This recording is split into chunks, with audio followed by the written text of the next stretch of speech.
in the group. So Viviana, thank you for having the courage to come up here and tell us what God has done in your life.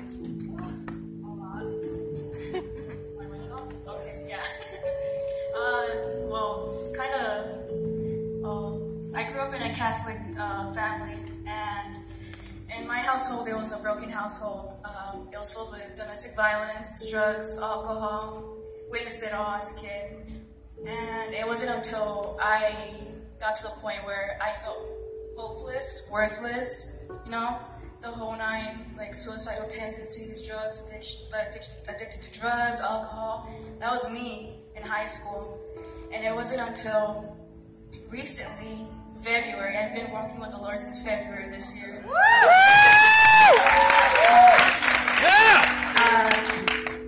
It came to one night where I just felt like I just couldn't take it anymore. And my friend that I met at my job, I saw that she was interested, like she walked with the Lord.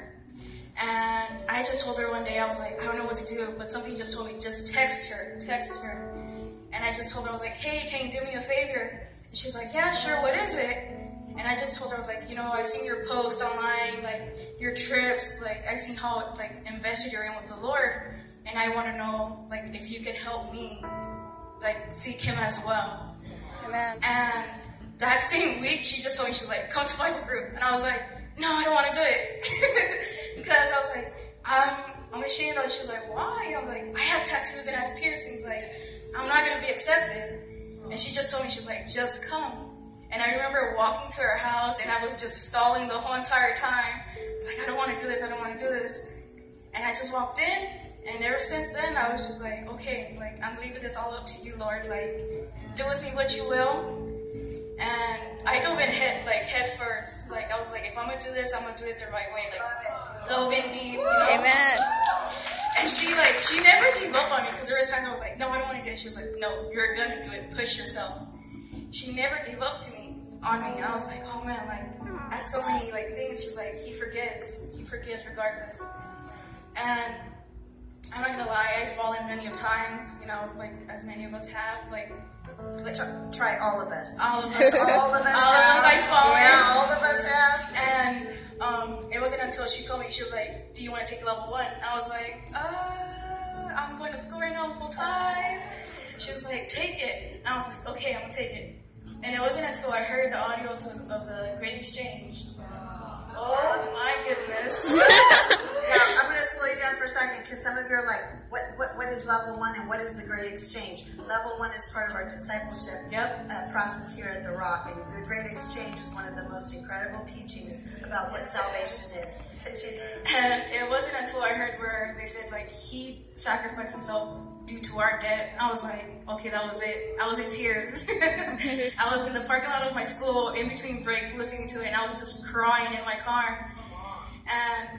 And it wasn't until I started walking with the Lord in light that I started realizing that the whole entire time I was neglecting Him in my like pool of temptation, like letting the enemy drag me down through those years of addiction, that I realized that He never neglected me. Amen. And it wasn't until like one day I was like, in my darkest of times, the way I see it, the Lord was my North Star. They say in the greatest of travelers, they all followed the North Star because they led them to the destination. And in my darkest of times, even He was there, even though I didn't see Him. And it wasn't until I graduated level 1, which I did recently, that I started experiencing more battles.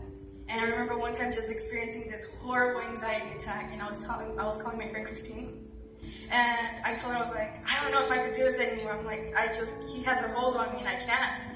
And she just told me, and she's like, where are you? I was like, I'm outside of your house. And I was like, I don't think I could walk into your house. I'm in tears. And she was like, where are you? She walked out.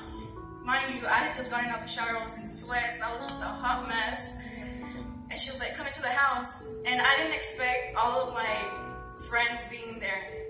And she was like, and she walked me in, and she was like, we're going to battle. And I was just like, oh my goodness. And then everyone surrounded me.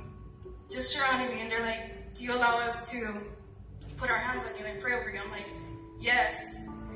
And when they started praying over me, I felt this overwhelming amount of warmth, brokenness at the same time, because at the time I was just crying, and it was to the point where I just wanted to fall into my knees and just tell the Lord, like, you know what, I surrender myself to you. I'm no longer afraid. I trust you.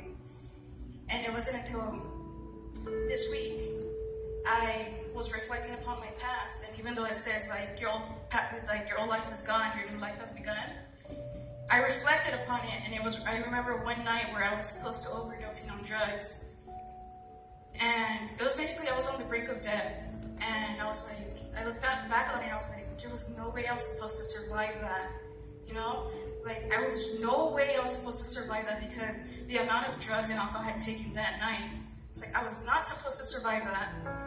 And most of the times where I thought it was coincidences, I didn't realize until now that there were blessings and miracles that the Lord was bestowing upon me. And that's why I was like, anyone that questions the Lord, and like just like I used to, like, Lord, I don't believe in you.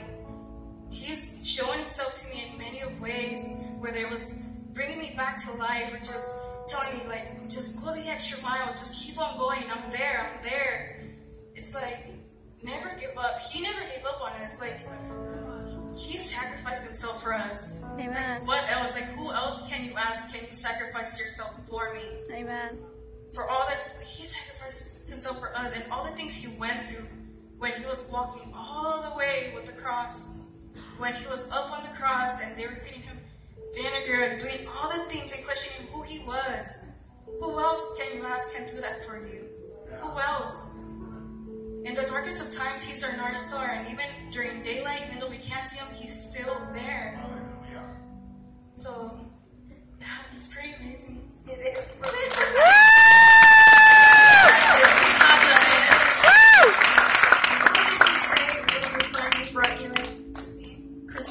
Christine, stand up, Christine.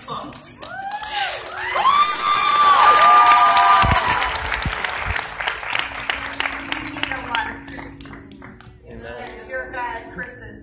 We need a lot of you, because there are Vivianas, and there are Stevens and Larrys and Harrys and Marys, and hey, listen, there are people all around us who really are looking for truth. They're looking to be free. Yeah. And we need those people that will come and say, come on, hang out with me. Come on in. And I love what you did. You were strong enough to just drive over to the house. Maybe you weren't strong enough to walk in, but you were strong enough to drive over. That's a hungry heart that's desperate for freedom. And then you just say, come on in. We don't care, piercing tattoos. You look good, girl. Yes. You look good. You are beautiful. And to be able to come on in, and then for you to lead into prayer. Can you imagine if every one of us would begin to say, Lord, where are the people that are needing me to reach out to them? And that we would take it seriously enough to love them, to encourage them, to stand with them, to not let them isolate. How beautiful would that be? Jesus says you're worth it. Your friend Christina says you're worth it. We say you are worth it. We're so glad you're a part of us.